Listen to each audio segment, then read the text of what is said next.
En médecine traditionnelle chinoise, on ne parle pas du tout des cellules, des nerfs, des lymphes, des bactéries, etc. On parle de choses complètement différentes. Le qi, le xue, le jing, les jingye. Ce sont les matériaux de base de l'organisme qui constituent le corps, nourrissent les différentes parties du corps, se transforment de l'un à l'autre pour répondre aux besoins des fonctions vitales. On entend parler souvent du qi. La plupart du temps, on le traduit en énergie, mais l'énergie n'est pas la signification juste de ce terme. La notion de qi est beaucoup plus large. On en parlera dans une autre vidéo. D'autres notions comme le shen, le jing sont aussi difficiles à comprendre parce qu'on ne peut pas les visualiser. Ici, il ne s'agit pas de vous expliquer dans les détails. Il y a une chose à retenir, si un des matériaux de base ne fonctionne pas correctement, notre équilibre sera perturbé, notre santé sera remise en question. Si le xue est trop chaud, on peut avoir une perte de sang importante pendant les règles, le cachement du sang, etc. Si on a le qi trop faible, on peut avoir de la fatigue, une faiblesse des défenses immunitaires. Si on perd trop de liquide organique, on peut avoir des douleurs articulaires, des tremblements des membres, etc. Tous les matériaux de base doivent être produits, stockés, circuler, se transformer pour assurer le métabolisme de ces matériaux. On a les organes et les méridiens.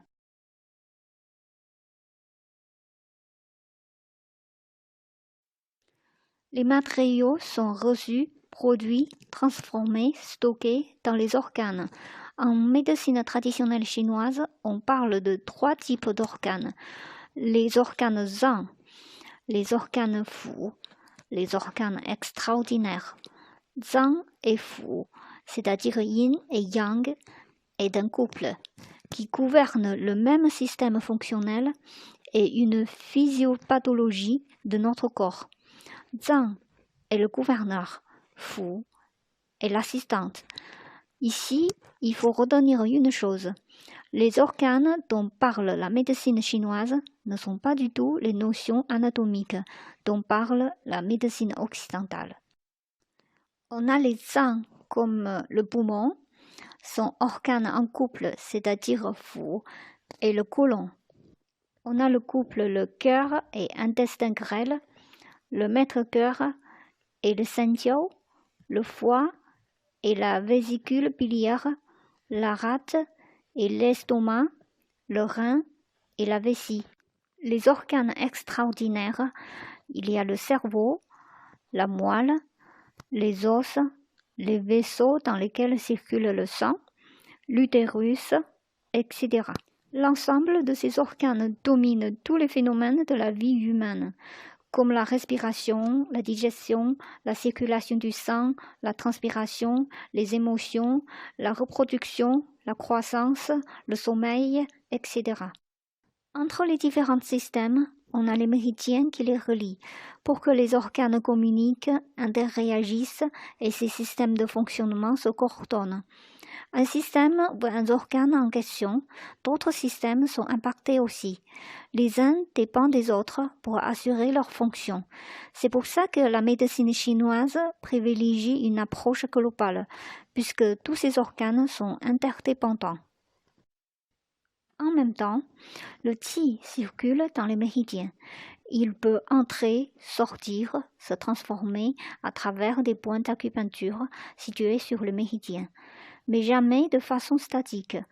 À partir du moment où il y a des stagnations du qi dans les méridiens, on est malade.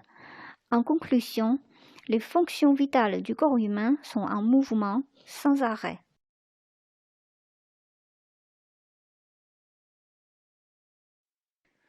Pour que les matériaux circulent, que les organes fonctionnent et que le métabolisme soit en mouvement, il faut bien qu'il y ait une ou des forces motrices. En médecine occidentale, on parle de réactions biochimiques hyper détaillées et descriptives. En médecine chinoise, on a une seule force motrice fondamentale, yin et yang. Le yang correspond au soleil, à la chaleur, à la masculinité, à la positivité. Le yin correspond à la lune, au froid, à la féminité, à la passivité. Le yin et yang sont deux forces opposées et complémentaires dans la philosophie chinoise. Ils sont employés dans l'analyse de tous les phénomènes de la vie et du cosmos, c'est-à-dire que tous les êtres, les événements possèdent deux aspects opposés.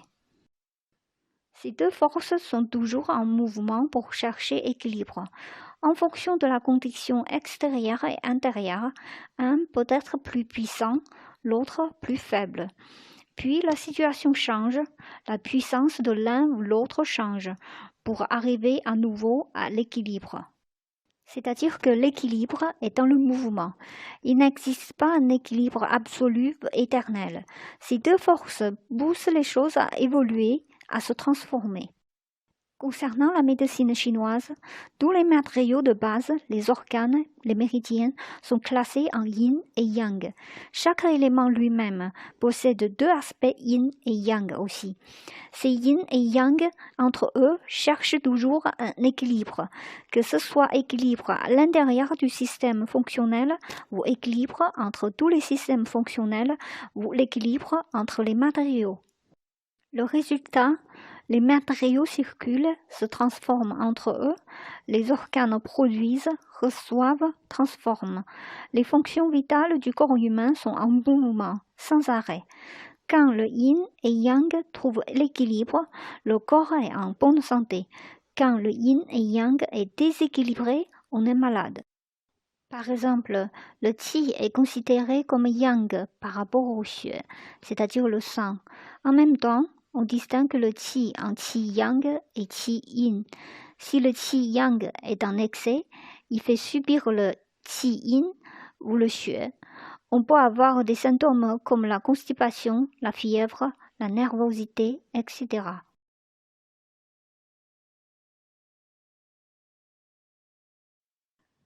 Selon la philosophie chinoise, notre corps, comme le cosmos, est en mouvement en permanence, sans cesse. La force motrice de ces mouvements est yin et yang. Mais comment ces mouvements sont organisés? On n'imagine pas un cosmos chaotique sans respecter des lois, mais quelles sont les règles? Les Chinois parlent d'un concept fondamental de la cosmologie et de la médecine chinoise, les 5 éléments. Pour ne pas aller trop loin, ici on va parler de la notion de 5 éléments dans le cadre de la médecine traditionnelle chinoise. Il s'agit de 5 catégories d'éléments, le bois, le feu, le métal, l'eau et la terre. Regardez ces schémas. En médecine chinoise, chaque organe ou chaque système fonctionnel et chaque méridien est lié à un des 5 éléments. Les différentes parties du corps sont classées dans un des systèmes fonctionnels. Elles appartiennent à un des 5 éléments aussi. En plus, les saisons, les climats, les saveurs, les couleurs, les émotions, les sons, etc., d'où respectent la loi des 5 éléments. Les caractéristiques des organes doivent être en cohérence avec le caractère des éléments auxquels ils appartiennent. Ceci permet de mieux comprendre les propriétés de chaque organe. Par exemple, le cœur appartient au feu. Le feu est chaud et lumineux. Tout comme la fonction du cœur, il chauffe tout le corps avec la circulation du sang. Il domine notre esprit qui doit être clair, positif. Les lois des 5 éléments nous aident à comprendre les relations entre les différents organes et entre les différents systèmes fonctionnels du corps. Avec ces lois, on peut savoir comment un organe assiste les autres organes pour réaliser leurs fonctions, comment les déséquilibres d'un ou des organes impactent les autres organes, quelles sont les conséquences provoquées. Par exemple, le bois nourrit le feu, c'est-à-dire le foie assiste le cœur. En médecine chinoise, le foie stocke le sang, régule le volume de sang et participe à la production du sang. Les fonctions du foie sont indispensables pour assurer les fonctions du cœur, c'est-à-dire la circulation du sang. Avec la loi des 5 éléments, le corps humain est en cohérence avec la nature et l'univers, puisque ces lois sont utilisées pour comprendre le cosmos. C'est pour cela que la pratique de médecine chinoise doit être adaptée à la situation géographique, climatique et même culturelle. La loi de 5 éléments est un principe important pour les praticiens de médecine chinoise pour établir un bilan énergétique, diagnostiquer et déterminer les traitements adaptés. Ici, on souligne que dans la pharmacopée chinoise, la médecine traditionnelle chinoise attribue chaque composante de produit, que ce soit la plante, les minéraux, les animaux, à une catégorie des 5 éléments, selon sa saveur et sa nature. Ceci est important pour la médication.